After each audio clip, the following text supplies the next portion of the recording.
हर हर महादेव दोस्तों। आज हम बात करने वाले हैं स्टैंडर्ड 10th के चैप्टर 7 कोऑर्डिनेट ज्योमेट्री के एक्सरसाइज 7.2 के थर्ड क्वेश्चन की। तो आइए हम स्टार्ट करते हैं दोस्तों।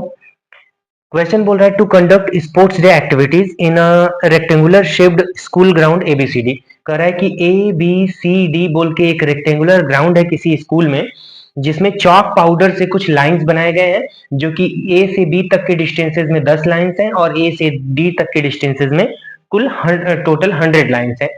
तो उसमें बोल रहा है दोस्तों आपको कि निहारिका एक गर्ल है जो कि सेकेंड रो में रन कर रही है, दौड़ रही है, और कुछ 1/5 यानी 100 आपको दिख रहा है, यहां से यहां तक के 100 लाइंस जो दिख रहे हैं 100 मीटर्स के, उसका 1/5 पार्ट उस सॉरी 1/4 पार्ट उसने कवर किया है।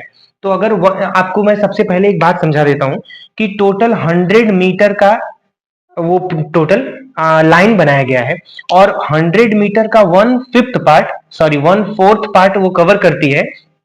तो जब आप इसको कैंसिल करेंगे तो 25 मीटर कुछ तो आएगा। इसका मतलब कि सेकेंड लाइन में जब वो दौड़ती है तो लगभग 25 मीटर वो दौड़ती है। और इस वे से देखेंगे यानी ए से बी तक के डिस्टेंस में जब आप देखेंगे तो सेकेंड लाइन में है, दैट मीन्स 2 मीटर है। तो इस कोऑर्डिनेट की जब आप बात करेंगे तो आपको 2 मीटर हॉरिजेंटल और 25 यानी 25 मीटर वर्टिकल आपको मिल जाएगा। इसलिए निहारिका जिस पॉइंट पे अभी पहुंची है उस पॉइंट उस कोऑर्डिनेट को हम 2,25 बोल सकते हैं। अब हम बात कर लेते हैं प्रीत की। तो आप देख रहे हैं कि प्रीत 8वीं लाइन पे दौड़ रही है, तो सीधे सीधे हॉरिजेंटल लाइन पे 8 मीटर गई है, दैट मीन्स उसका एब्सिसा जो हो गया वो 8 हो गया।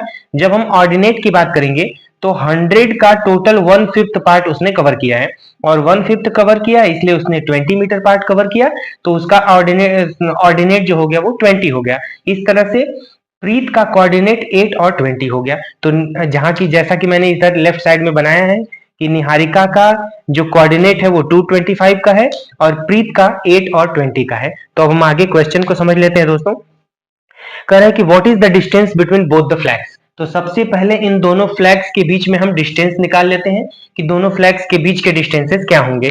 तो जैसा कि आप देख रहे हैं कि निहारिका 225 पॉइंट पे है और प्रीत 820 पॉइंट पे है, तो दोनों के बीच का डिस्टेंस हम निकालेंगे। तो डिस्टेंस इज इक्वल टू, जैसा कि आप फॉर्मूला जानते हैं, हम इसको मान लेते हैं x1, इसको y1, और ये हो जाएगा दोस्तों x2 y2। तो हम फॉर्मूला लिखेंगे x1 minus x2 whole square और plus y1 minus y2 whole square. इस तरह से डिस्टेंस क्या हो जाएगा दोस्तों हमारा np, यानी निहारिका और प्रीत के बीच का डिस्टेंस हमारा हो जाएगा x1 की वैल्यू 2 और x2 की value 8, 2 minus 8 whole square plus 25 minus 20 whole square. जब आप होल स्क्वायर स्क्वायर रूट से निकालेंगे दोस्तों तो आपको मिल जाएगा -6 होल स्क्वायर और प्लस 5 होल स्क्वायर। -6 का होल स्क्वायर दोस्तों 36 होता है और 5 का होल स्क्वायर 25 होता है।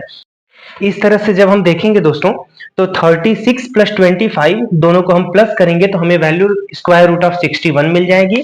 दैट मीन्स कि निहारिका और प्रीत के बीच का जो डिस्टेंस होगा वो स्क्वायर रूट ऑफ 61 मीटर हो जाएगा। ये रहा हमारा फर्स्ट पार्ट। अब उसी में आगे पूछ रहा है दोस्तों कि if Rashmi has to post a blue flag exactly halfway between the line segment joining the two flags, where should she post her flag. तो कह रहा है कि अगर रश्मि कोई गर्ल है, जैसा कि आपको डायग्राम में दिख रहा होगा कि मिड वे में उसको मैंने उस कोऑर्डिनेट को एक्स और वाई ले लिया है, तो रश्मि कोई गर्ल है जो कि निहारिका और प्रीत के एग्जैक्टली मिड में आती है। तो आपने सेक्शन फॉर्मूला जैसा आपकी पढ़ा है दोस्तों, मैं आपको बता देता हूं कि अगर कोई लाइन सेगमेंट के एग्जैक्टली मिड में है तो उनके रेशियोज आपस में इक्वल होते हैं, और जब रेशियोज आपस में इक्वल होते हैं तो उस पॉइंट को निकालने का मैं आपको बहुत इजी तरीका बताता हूं। जैसा कि ये रेशियो इस रेशियो के इक्वल है क्योंकि ये दोनों लाइंस आपस में इक्वल हो गई, और इक्वल हो गई तो रेशियोज इक्वल हो गए, और रेशियोज अगर आप इक्वल हो गए तो उन दोनों फॉर्मूले को आप डायरेक्ट बिना सेक्शन फॉर्मूला के अप्लाई कर सकते हैं। That means x1 plus x2 divided by 2 is equal to 10/2 is equal to 5, यानी कि x यानी कि जो एब्सिसा हो गया उसका पॉइंट हो जाएगा 5। जब हम y की बात करेंगे दोस्तों तो हमारी वैल्यू हो जाएगी 25, that means y1 plus 20 that means y2 divided by 2, that is equal to 45/2। इस तरह से y की वैल्यू आपको 22.5 मिल जाएगी दोस्तों। तो ये रहा आपका x और y का वैल्यू, यानी कि रश्मि जहां पे खड़ी है वो पॉइंट आपको 5, 22.5 मिल जाएगा। यही पूछ रहा था कि रश्मि किस पॉइंट पे किस कोऑर्डिनेट पे खड़ी है दोस्तों। इस तरह से वो हो गया 5 और 22.5। इस तरह से आप देख सकते हैं कि वो पांचवी लाइन पे कहीं तो दौड़ रही होगी और वर्टिकली उसका जो पॉइंट होगा वो 22.5 हो जाएगा। ये रहा दोस्तों हमारा क्वेश्चन नंबर थर्ड। इसमें कोई भी डाउट हो तो आप प्लीज हमसे कमेंट बॉक्स में पूछते जाइए और प्लीज दोस्तों हमारे चैनल को लाइक सब्सक्राइब और शेयर करते जाइए। आपका महादेव आप सभी का कल्याण करे दोस्तों। आपका सहयोग बनाए रखिए हमारे ऊपर ताकि हम आपको ये सारी सुविधाएं देते रहे दोस्तों। Have a nice day.